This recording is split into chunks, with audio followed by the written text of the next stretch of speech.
কবিতা অশান্ত প্রকৃতি। কলমে এবং কণ্ঠে আমি সুসময় বিশ্বাস। জলে স্থলে অন্তরিক্ষে প্রকৃতির রুদ্রমূর্তি রূপ। মানব সভ্যতার অগ্রগতির চাকা থমকে গেছে প্রায়। মেদিনী গ্রাস করেছে প্রকৃতির নিয়ম ভেঙে, বৃক্ষ নিধন করে পাহাড় গুড়িয়ে একদিন বসেছিল কত জনপদ। অসুস্থ পৃথিবীর রোষে উড়ে গেছে চোখে ঘুম। ইমারতে বন্দে মানুষের হৃদযন্ত্র বড়ই ক্লান্ত। হাঁপড়ের ফুসফাস ধ্বনিও থেমে থেমে চলে। ধীরে ধীরে প্রাণবায়ু ফুরিয়ে যাচ্ছে চারিপাশে।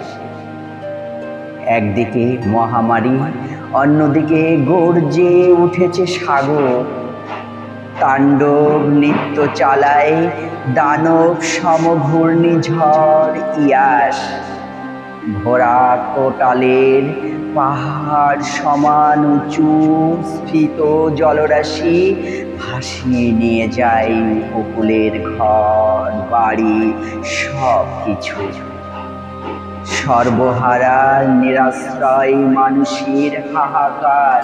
খোলা আকাশের নিচে ভাত নেই, তৃষ্ণার্ত মানুষের নেই পানীয় জল। নোনতা জলের স্রোত মিষ্টি নদীর বুকে।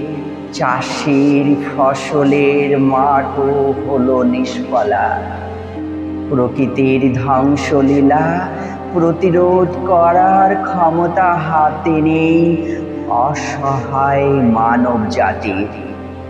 সে ভার আজ প্রকৃতির হাতে ছেড়ে দিয়ে শুধু বেঁচে থাকার লড়াইয়ে সামিল হয়েছে সবাই। ঝড় জলে হয়তো বিধৌত হয়ে পরিশুদ্ধ হবে প্রকৃতি। সব পাপ ধুয়ে গিয়ে রোগ মুক্ত হবে সমস্ত বিশ্ব। আবার নতুন করে প্রকৃতি অগোছালো সমাজটাকে সুন্দরভাবে সাজিয়ে বাসের যোগ্য করে তুলবে একদিন। নমস্কার।